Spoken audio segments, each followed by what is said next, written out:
Mga garden, so this is Jardinerang Nanay once again. Welcome to our home garden. Welcome to our channel.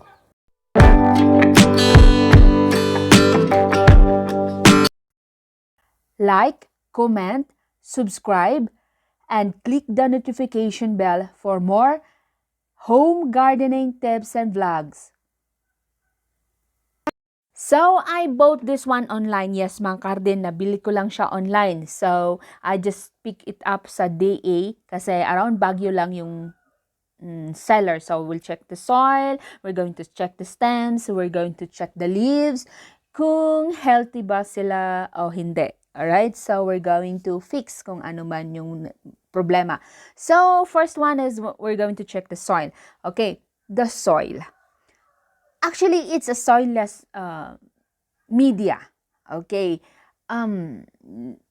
They use the pure IPA, the pure rice hull na uncarbonized, and then they have this one, cocoa fiber. All right. Okay. Cocoa fiber and IPA, or the rice hull, it has a higher water holding capacity, and it also encourages aeration, especially yung IPA natin. And then, the farmers are using this one for weed control, and then lightweight from farms or from gardens to markets. Yung pag-transport nun is magaan lang yung pag-transport nito. Naintindihan? And then also cost cutting. And then what else? Oh, so there is still a need for us to change the soil. Let me explain. Napapansin nyo ba mga garden, pag bumili tayo ng mga halaman and then later on namamatay o kaya slow growing o stunted growth, walang nangyayari, walang pagbabago from the time na nabili natin. Comes to worst, namamatay sila, 'di ba? So, especially pag yung medium na ginamit is purong IPA. Okay? Bakit nagkaganon? Alright, farmers are using that to propagate their plants. Alright, so it's fine. Pero as time goes by, mas malaki na yung need na kailangan ng mga halaman natin na nutrients. That is why pagdating sa atin ng mga halaman, especially if nasa IPA lang sila nakatanim, papalitan natin ng soil. Alright. So, isa pang problema na nakitaan natin dito is the mealybugs. Yes, mealybugs. Mealybugs yan, hindi yan powdery mildew. Pero powdery mildew, meron din mga cases na gano'n na nagkakaroon mga begonias natin sa mga dahon like that. Especially ngayong tag-ulan, usong-uso ang fungal infections, rot, bacterial infections, and then also mealybugs and aphids and spider mites. So, we're going to spray this one with Plant Protect kasi si Jardinerang Nanay naubusan ng neem oil. So, this Plant Protect is also for mealybugs, for aphids, like those and like that. Sabi ko nga kanina, na-mention ko na naubusan ako ng neem oil. So, we're going to use this. Effective din naman ito. But the neem oil, see, naubos yung neem oil ko. So, but the neem oil is very effective, very efficient siya as a soil drench para mamatay din yung mga aphids, mga mealybugs sa roots, and then also it prevents fungi and rot and other infections, alright, other pests and diseases sa ating begonias. So, nag-order tayo online ng neem oil. Sana dumating na kaagad para gagamitin nating soil drench at saka pang spray natin, pang Itong Plant Protect na to, it comes with a small bottle like that and very handy for us home gardeners. If you want, you can use the Detain, the Safrole, and other fungicide and insecticides that that can prevent pests and diseases. Pero sa akin, I recommend yung 7, yung neem oil. Pero neem oil talaga, it's okay.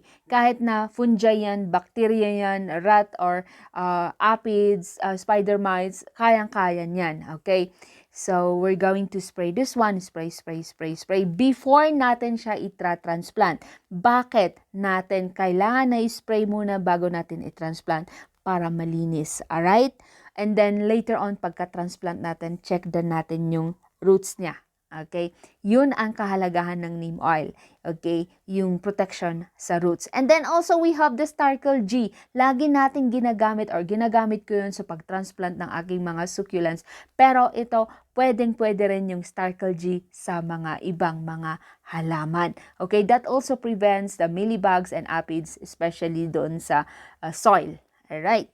Right, habang hinihintay natin na mag-dry yung plant protect na spray natin sa begonias natin, ito yung soil mix. We're going to prepare this one. And then the soil mix, of course, composes of, the composted cow manure. You can use vermicast. You can use the conejo poop. Okay, alam nyo ba na may nagbebenta ng kuniho? Conejo or the rabbit poop sa Shopee. Meron din silang vermicast, like that. Kompleto sila. So, Shopee, back naman. So, we have here the composted alnos tree leaves. And then, these ones, yung composted alnos tree leaves are common dito sa Baguio and Benguet. So, kasi nandun sila sa forest floor, sa mga bundok. And very common yung alnos tree leaves, or alnos tree trees dito. So, we're just going to mix. And then, of course, I have some loam soil mix already. And then, we have the pumice. Bakit gumagamit si hardinerang nanay ng pumice sa kanyang mga begonias? You know what? Yung mga pumice hindi lang sa mga pang succulents and cacti. Alright? Pwede rin sa mga ornamental plants to, promote, more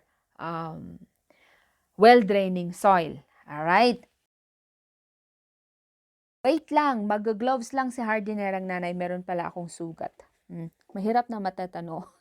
'Di ba? So, that's it. We're going to transplant this one sa well-draining soil mix natin. 'Di ba?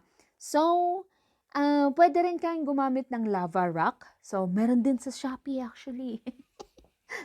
And then, lava rock, yes, it's not only for the succulents and cacti. Yung lava rock, pumice, perlite, ganon.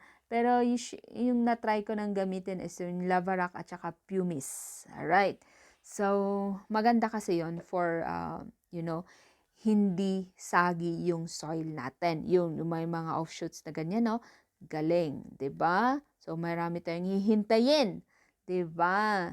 Yan, excited ako dito. So, hindi pa natin pwedeng putulin ito kasi maiksi pa. So, hintayin natin na maging taller naman para worth it na puputulin, 'di ba? So, sana. Actually, this is not my first time to have this begonia. Meron akong begonia before, pero si Harden na lang nanay kasi noon, taga-tinda lang, buy and sell lang ng mga begonia. So, hindi ako nag-aalaga. So, it was my first time to alaga like this one. Humaba naman siya ng umhaba. Tumaas naman siya ng tumaas. Pero, si Hardinerang nanay, napabayaan yung ganyan niya, veremosa. Okay, hirap pronounce. So, diligan na natin. Actually, napabayaan ko lang siya sa corner.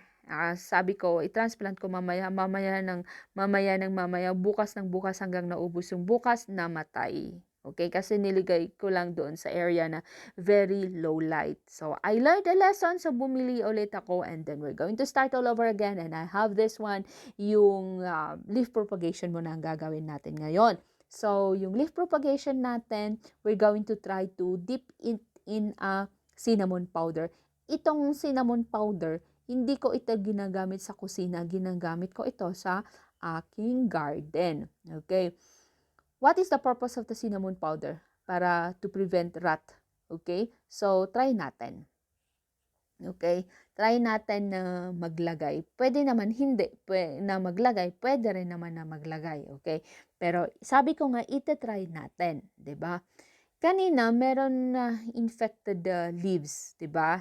Pero namatay naman na. I think the seller sprayed it already. Hindi lang niya actually pinunasan. Pero I sprayed again with the plant protect para mas sigurado na tigok sila. Okay? Ayan, namatay naman na sila. And then, there we go. Itatanim natin. Ito, wala siyang cinnamon powder. So, try natin kahit na walang cinnamon powder. So, there will be 2 experiments. Yung isa may cinnamon, ito walang cinnamon. So, tatanggalin natin yung mga mealybugs na namatay. So, lilinisan natin.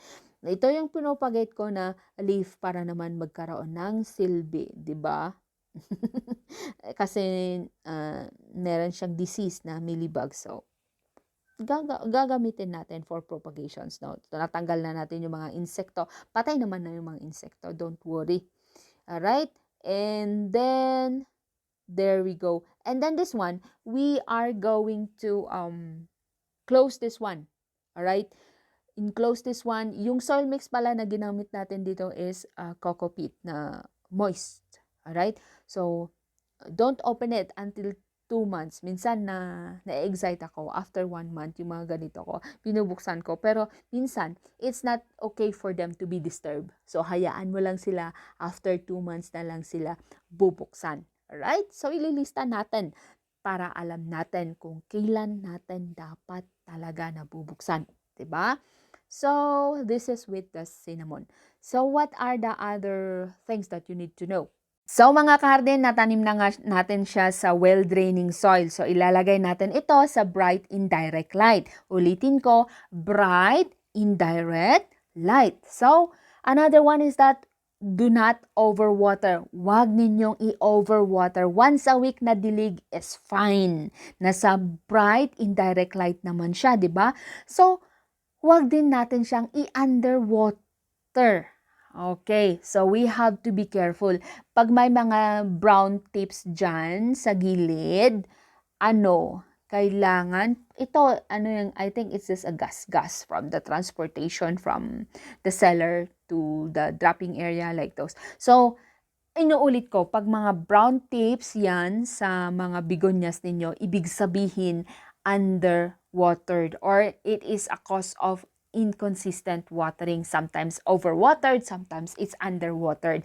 That is why we have to be careful. Ulitin ko, once a week is good for this plant. Okay? Pag tag-ulan na hindi pa dry yung soil, wag muna ninyong didiligan. Okay? You water it every other week. Okay? Ito ang ginagawa ko sa mga other begonias ko. Ngayon tag-ulan, I check them na okay.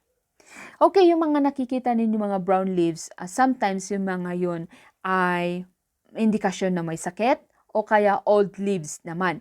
Okay, so be very careful. So I recommend that you put it in an area where there is enough air circulation. That's it mga karden. To be updated sa mga begonia vlogs natin, care and propagations, click the notification bell. Alright? So, that's it mga karden. Thank you for watching HNTV Baguio, our home, our garden. We believe that all plants grow with love. Ti anog kabasan moan, God bless us all. Pan-like kayo, pan-comment kayo, pan-subscribe kayo. Thank you.